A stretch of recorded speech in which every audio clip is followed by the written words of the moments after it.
Welcome back! You found Fritz. Today marks the 5th video in the 2nd season of my creative series. The focus of today is everything guitar. We'll cover microphone placement, reamping, and the Smashing Pumpkins-inspired layers and walls of fuzz guitar, all using our example song from this season called Bad Stuff. Although we're using an original track made by myself as an example, the process here can be adapted to anything that you're currently working on or any type of music that you're interested in making or producing. If you take away anything useful from this video, then it would really help me if you gave it a like and subscribe to the channel for more stuff. And as always, you can find the links to the products that I discuss in this video in the description below. Thank you very much, and let's jump in.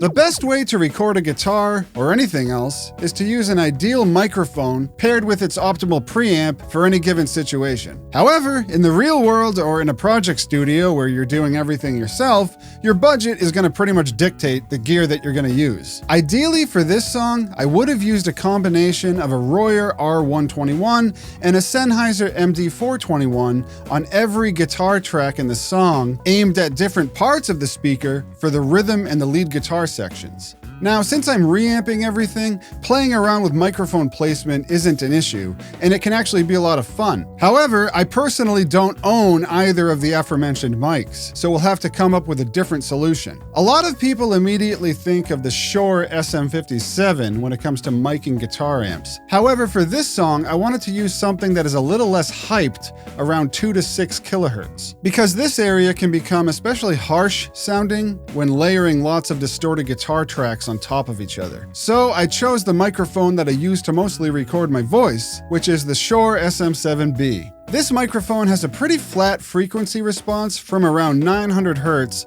up to 4 kHz, and then just a bit of a rise after that when compared with the SM57. And I must say that I'm not disappointed with the results that I got from this microphone at all. But a big piece of that, of course, has to do with the placement of this mic.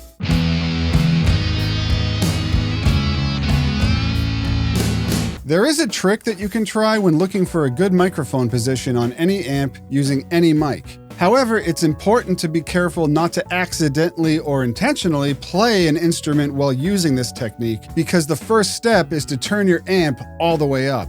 Then, while the low roar of the amplifier hiss is filling the room, put on a trusted pair of headphones. Next, plug in your mic and arm an audio track in your DAW so that you can hear the microphone. You really want to hear the hiss, so you may have to crank the output of your audio interface as well. Of course, make sure that the output to your studio monitors is muted. Now, with your microphone mounted on a stand, get in front of the amp and slowly maneuver the microphone around the speaker and listen to the differences in frequency response. You may also want to use a flashlight to see the positions of the microphone relative to the tweeter. If you have a lead guitar, you may want to position the microphone dead on the hiss. However, this may result in too harsh or shrill of a tone, so maybe a little off-center would help. If you have a rhythm guitar, you may want a more subdued position, further off-center at an angle, or even angled away from the tweeter.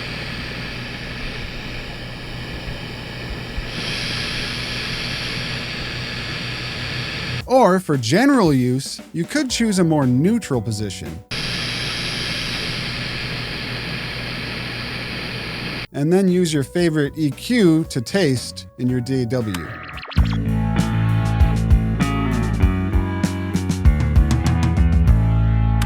Reamping is a studio technique that involves initially plugging your guitar into a direct box or the instrument input of your audio interface, and then recording the guitar signal into your DAW either dry or through a software amplifier. Then, after you have the recordings just the way you like them, you send the dry signal out of the computer and into your amplifier so that you can sit there all day and burn out your tubes while you go in search of the sound that you're looking for. Well, hopefully you don't do that, but sometimes we all get a little Steely Dan about tone now, don't we?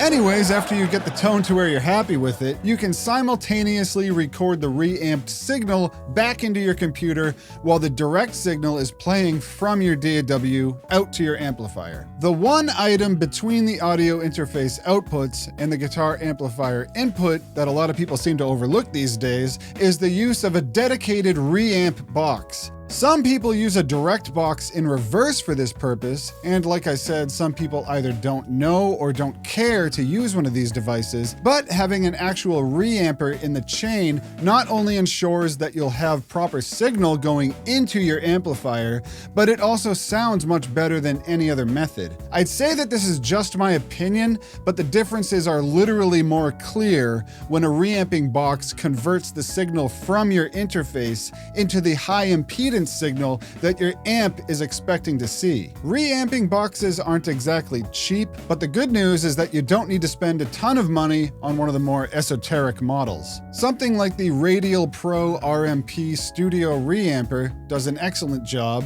is built like a tank, and it costs around $100. So here's a quick walkthrough of reamping. Plug the guitar into a DI or the instrument input of your audio interface. Record the performance until you're satisfied.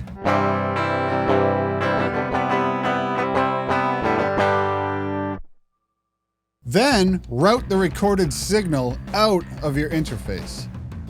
Then connect your reamping box between your interface and your amp. Next, mess around with the mic placement and the tone of your amp. More on that in a minute. Then set up a record track in your session.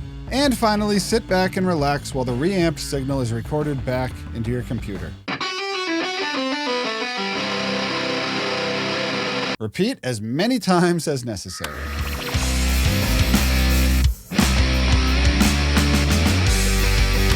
So now we'll look at the results of reamping and our microphone technique using our example song, Bad Stuff. To achieve somewhere in the ballpark of Siamese Dream levels of distortion, much of the same equipment is used on Bad Stuff. My Fender Stratocaster with lace sensor pickups is played through an Electro-Harmonix Big Muff with or without an additional compressor engaged, depending on the part being recorded, and then finally sent through my JCM 800. The use of the same guitar and signal chain for every part in the song is deliberate, since the goal is to have the parts somewhat blend together and become one giant sound. This method of guitar recording can potentially sound like nothing more than a colorless, indistinct field of bees if you're not paying attention, so slightly changing the microphone position and or the EQ on the guitar, the pedal, or the amp helps to give each part a bit of distinction, even though the overall goal is uniformity. Of course, the way that you mix the guitars also plays a big role here, but more on that in the mix video of this series. So here's an example of a reamped guitar.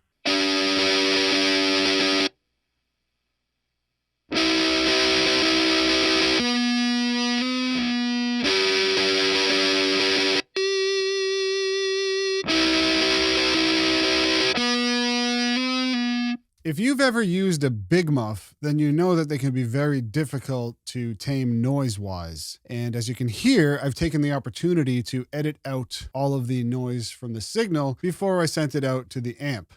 Having a ton of guitars like we have here in this song, staying on top of the noise edits can keep things in order not only in the session, but also in your head when you're writing and coming up with lots of different parts that complement each other. Not having all that noise in the way avoids an otherwise potentially confusing scenario. So everything in blue is what I've reamped, and the purple is the DI tracks. I'm just going to clean the project up a little bit, and then we'll play this back.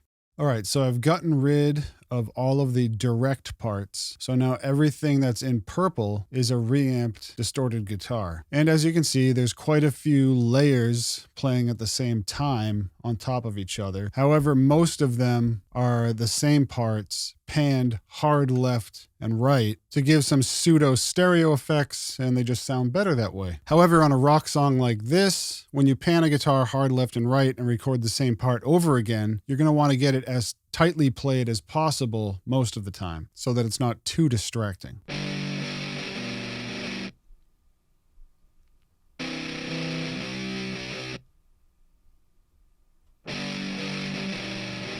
And as you can hear, I've taken out all of that noise. So just as another example, let's solo the two guitars below the two that I just played.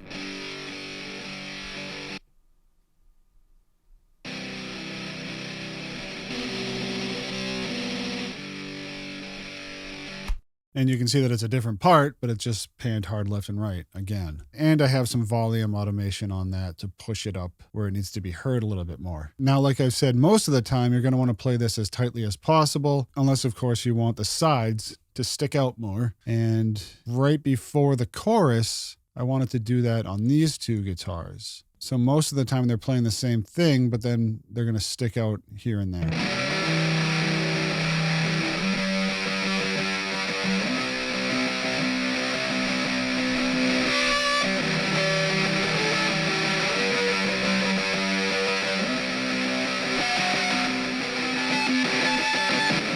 And then just an example of creating a layered part to blend in with that one. We have the guitars below it, which are playing lower on the guitar.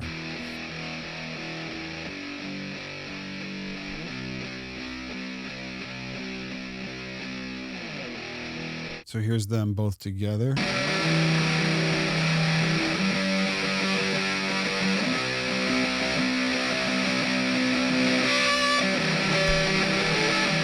And then in context with the song. I don't want to sing about anything bad. I heard enough about that. Give me soul. I don't want to add to the weight. And I'm not going to play every single part back, but that was just one example of one part playing up high and then another part playing down low to fill out the sound a little bit and complement each other. And let's just fast forward to the end of this song and focus on the guitar harmonies on the outro. Reamping gives you the opportunity to blend in highly affected sounds with less affected ones and then find a happy medium between them. So as you can see here, I have the guitar harmony, which is just two guitars playing complementary melodies.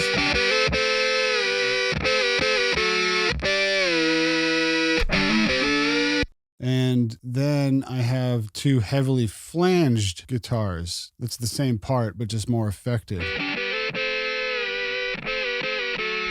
And then you blend them together.